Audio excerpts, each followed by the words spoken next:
नमस्कार। निशुल्क ज्योतिष परामर्श केंद्र में आप सबका स्वागत है। जैसा कि कल हमने 4 जून 2026 को जो लग्न बन रहा है और उसका जो नवांश है उसको समझने का प्रयत्न किया था, आज उसी का पार्ट 2 समझने का प्रयत्न करते हैं। विक्रम संवत्सर सनातन को मानता है और वर्तमान में विक्रम संवत्सर 2083 है, जिसके राजा गुरु हैं और मंत्री मंगल है। यदि अंग्रेजी वर्ष देखें तो ये पश्चिमी सभ्यता का है और इस वर्ष 2026 है, जिसका मूलांक 1 है।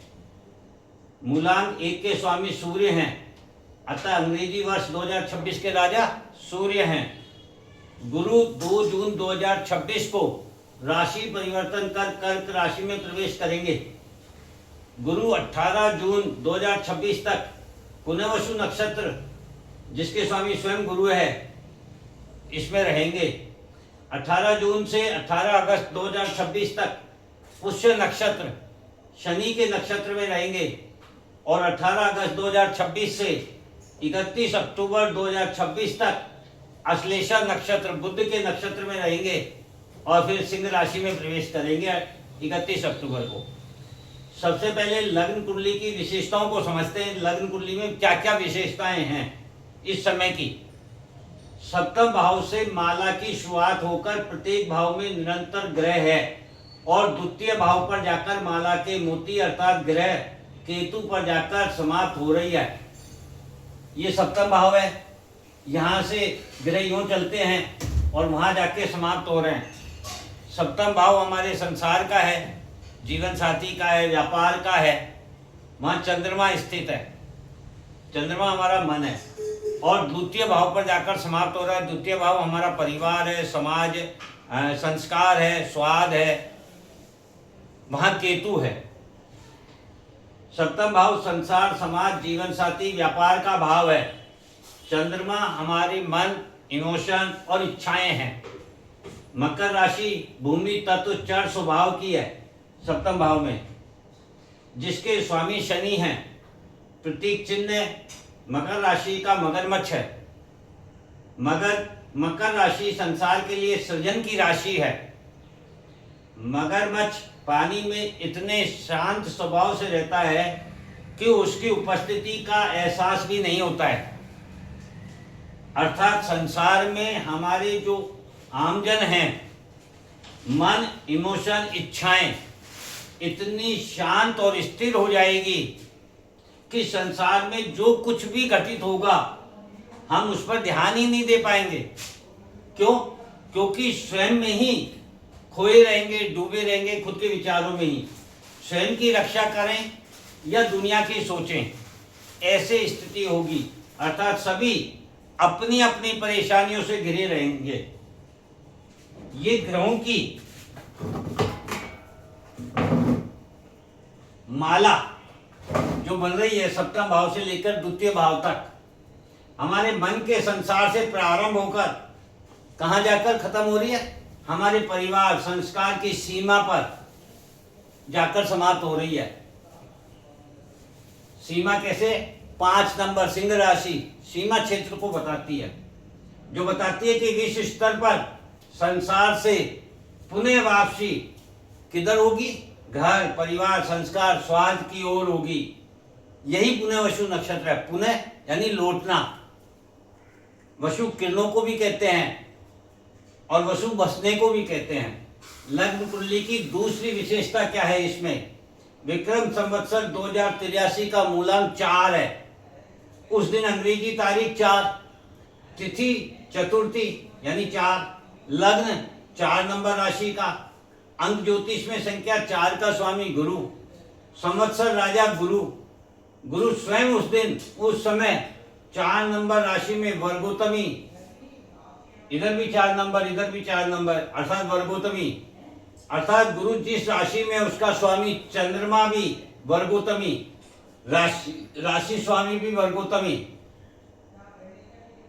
चंद्रमा की दृष्टि अपने ही घर पर, ये दूसरी विशेषता है। तीसरी विशेषता क्या है? मंगल जो संवत्सर के सेनापति हैं वे दसम भाव में मेष राशि में स्वयं की राशि में हैं। मंगल दसम भाव में स्थान बली होते हैं और मेष राशि की ऊर्जा शक्ति में जो बुद्धि विवेक ये नहीं होता है, क्योंकि यहाँ काल पुरुष की कुंडली देखें तो ये जीवन का प्रारंभ है। एक बच्चे में ऊर्जा तो बहुत होती है किंतु उसके पास बुद्धि और विवेक नहीं होता है। यहाँ ऊर्जा शक्ति विहीन, ऊर्जा और शक्ति दिशा विहीन होती है। अब यदि सेनापति दिशाहीन हो, क्योंकि मंगल सेनापति है, तो वह युद्ध लड़ने की या कर्म करने की या सुरक्षा करने की योजना नहीं बना पाएगा। इतना ही नहीं, बुद्धि विवेक के बिना मंगल मित्र शत्रु की भी पहचान नहीं कर पाएगा। मंगल सृजन करे या विनाश यह भी नहीं समझ पाएगा। ऐसी स्थिति में इस विश्व स्तर पर आमजन की शक्ति ऊर्जा विहीन हो जाएगी।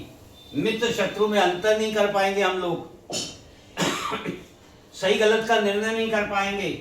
अतः सभी को किसी गुरु की, पिता की, बुजुर्ग की, अनुभवी व्यक्ति की मार्गदर्शन की आवश्यकता होगी। महाभारत ये तीसरी विशेषता हो गई। महाभारत के समय को देखते हैं। अर्जुन के पास तो भगवान कृष्ण हैं गुरु के रूप में जो उसका मार्गदर्शन कर रहे हैं, किंतु दुर्योधन के पास कोई नहीं है और ना ही वो किसी की सुन रहा है। ऐसी स्थिति में जिसके पास कोई नहीं है वह संपूर्ण वंश के विनाश का कारण बना। यही वर्तमान में सभी देशों की स्थिति होगी, आमजन की स्थिति होगी, हर व्यक्ति की स्थिति, हर परिवार की स्थिति होगी। जो गुरु नहीं रखता है, स्वयं की ताकत पर भरोसा करता है, वह संपूर्ण राष्ट्र के विनाश का कारण बनेगा, संपूर्ण परिवार के विनाश का कारण बनेगा। गुरु 4 नंबर कर्क राशि में उच्च के क्यों होते हैं ये समझने का प्रयत्न करते हैं। 4 नंबर कर्क राशि जल तत्व की चर स्वभाव की राशि है, अर्थात वह जल जो निरंतर गति करता है, बहता रहता है, वही जल शुद्ध एवं पवित्र माना गया है। गुरु कैसे होने चाहिए? शुद्ध और पवित्र। इसीलिए गुरु यहाँ उच्च के होते हैं। कर्क राशि के स्वामी चंद्रमा हैं। चंद्रमा हमारे मन, इमोशन और इच्छाओं का कारक ग्रह है और गुरु मन, इमोशन और इच्छाओं से शुद्ध और पवित्र जल की तरह शीतल, निर्मल एवं कोमल स्वभाव के होते हैं। इसीलिए गुरु यहाँ उच्च के होते हैं। इसका निष्कर्ष क्या निकला? जहाँ संवत्सर 2083 के राजा गुरु शुद्धता, पवित्रता, शीतलता एवं निर्मलता प्राप्त कर रहे हैं और पुनर्वसु नक्षत्र के द्वारा पुनः मार्ग पर लाना चाहते हैं आमजन को, हर व्यक्ति को, भटके हुए को राह दिखाना चाहते हैं, परिवार, संस्कार, स्वाद से जोड़ना चाहते हैं, इच्छाओं से मुक्त करना चाहते हैं। वही मंगल जो कि मंत्री है इस संवत्सर का, वह ग्रहों में सेनापति है।